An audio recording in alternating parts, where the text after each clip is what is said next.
home game here. You were here? Yeah. A lot of players came out on the field. Gave me a flashback back to where when my dad was taking me to ball games. You know. My first game, my father took me when I was about 9 years old. Right. Me and my brother. It was a doubleheader against Cleveland. It was great. And I used to have season tickets for the Lions when they played here. Oh my gosh. In the early 70s, we sat behind the goal pole and we used to catch footballs. They didn't have the nets up. Favorite player? Al Kaline. Yep. They should play corn. Playing corn? Yep. Field of Dreams. Exactly. Oh, perfect. Perfect. Thank you. I was down here and I seen Nolan Ryan throw his no-hitter back in '73. No hit the Detroit Tigers 6-0. On this day, Ryan was truly awesome. He popped it up. A tough play. No hitting for Nolan Ryan. Seen my first game down here in July of 1971, Baltimore, and there's a lot of memories and everything. I miss the place very much. I miss it very much. You ain't the only one. Kirk Gibson hit that home run out there in Brooks Lumberyard. Here's the 0-1 pitch and a long drive to deep right field. That is way up there. That is out of here. Over the roof. That's way out of here. Danny McLean's my uncle. Wish I never did claim him, but he is. I brought our sons to one of the first games that I took them alone. It was a day when you could get autographs, and we didn't realize it, so we quickly brought balls and got in line. And just as my boys got to the front to get Sparky's autograph, they said he was done. And I can't be done. We've been waiting forever. And, well, he's got to start the game. And I said, but they've been waiting. They have their balls and everything. And Sparky said, let them get their balls signed, and he let my sons get their balls signed. And I thought that was really great. A number of them. We were just out there. I was standing out where Kaline's corner was, and about all the great games he played out there. I mean, he was the consummate fielder. And then I remember being at the All-Star game when Reggie Jackson hit the light tower with that home run that would have gone probably across Trumbull had it not hit the light tower. It was the bottom of the third in Detroit at the 1971 Midsummer Classic. 25-year-old Reggie Jackson was at the plate. And what came next was the biggest blast in All-Star Game history.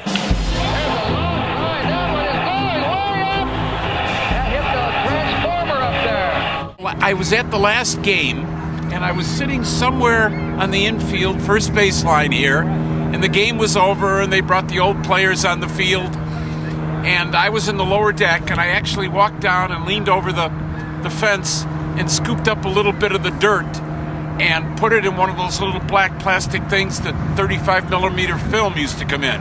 I think I've still got it at home somewhere. There you go. Yeah, I was about 8 years old. Right. Would be about late 60s. Right. So. Was there a player or two you have memory as you're walking on Tiger Stadium here? Dick McAuliffe, man. That's why I was number 2. I was number 2, Dick McAuliffe. Al Kaline. There you go. Mickey Stanley. Mickey Lolich. Denny McLean. Bill Freehan. Yeah, good times, good times. Sitting up in the bleachers back when I was a kid when I shouldn't have. Probably my best one, of course, was my first foul ball back in '93. Sitting on the first base side, hit the rafter up on the first base side and landed right in my hands. That one sitting down in my bar in my house. Actually pitched here in a tryout for the Tigers. You did? I was 16, yeah. What was the circumstance? It was just an amateur tryout. I was 16 years old and I had a chance to get on the mound and throw an inning. And didn't go anywhere after that, but it was a real thrill. So as you walked in here and you kind of toe the rubber, were you visioning other Tiger pitchers of note? Oh yeah, I could see myself pitching there 10 years later, but it didn't happen. Yeah, it was a real thrill. Yeah, I went to Game 3 of the '68 World Series. The Tigers lost 7-3. I think Earl Wilson pitched. My first time ever. No, I think it's his first time ever for opening day, so we thought it'd be a great day, obviously, but just to get a chance to see opening day. I've never been able to see it in person other than on TV. So what do you think about a father and son moment here for opening day? Actually, 2 years ago we came here, and it was, I think, one of the first years they'd opened up the field to the public, because they always had a gate. The gate was always locked. You couldn't get in here unless you snuck in. And to me,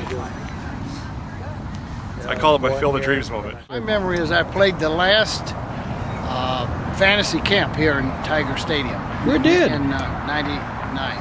Yep. My wife bought it for me for my 60th birthday. Really? Yep, so that's where I played here. My hero, I like Johnny Groth, but that's back in the 50s. Right. Yep.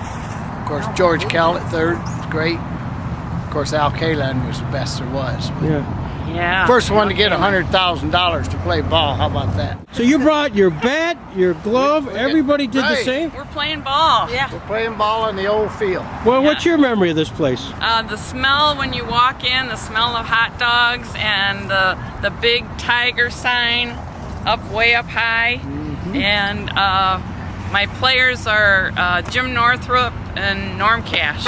My memory is coming here with my dad without my mom knowing about it. We used to sneak down here and come in the late innings. We could get in for free, sit and be a bleacher creature, and get some hot dogs, and also going right down to the field to meet the players. Wasn't like it is now. We could go right down there and talk to them. Relio Rodriguez was my childhood idol. Still wear the holy cloth every opening day. He signed my glove too, and came out here to play with my dad. Terrific. And you're the one that gave him the fantasy. I am. I'm a Tiger wife of 53 years here. Just keeping up with him. Here we are again. We've been here every year. Always having a good time. Start at Casey's where all the firefighters go, because my daughter is one. And just come down here and have a great time. So this is a rite of passage every opening day? Everyone. We're here. Glasses and all. And we love the flag out on the field. Every time I go down along the expressway, I can see right where the old girl is because of that flag. Don't ever take it down.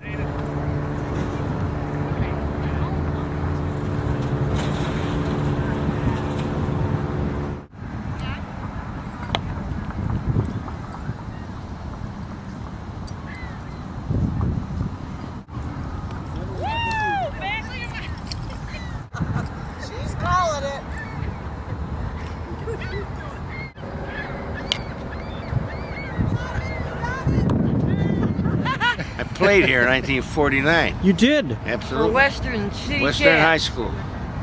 So as you walked in today, what's your memories of this place? There's a lot of memories of this place. Since I'm 82, so I got a lot of memories of this place. He asked me one time if I had done 45 consecutive opening days. He wanted to know if I was one that was outstanding. Yes. And I immediately hit him with, 1969. And why was that? You got to ask that. You got to ask why. Yeah, of course. How'd I do? Took you a little bit to think about it. Yeah. It was the year after '68, and '68 was the greatest year in baseball. Here, of course, and all over Major League Baseball. It was a year after they won, the last true champion in baseball was the 1968 Tigers. Because in '69 they started the playoffs and all that business. So the last true champion were the Cardinals and the Tigers won. And not only that, in '69, and Denny McLean started the game. He had won 31 the year before, and it was 80-some degrees. Oh my gosh! It was, I remember like anything. We sat right up here. Where was that? Right here. Yeah. That's good.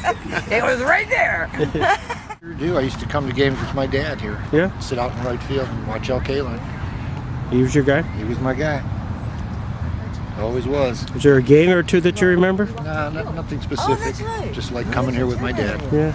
This is historic for me.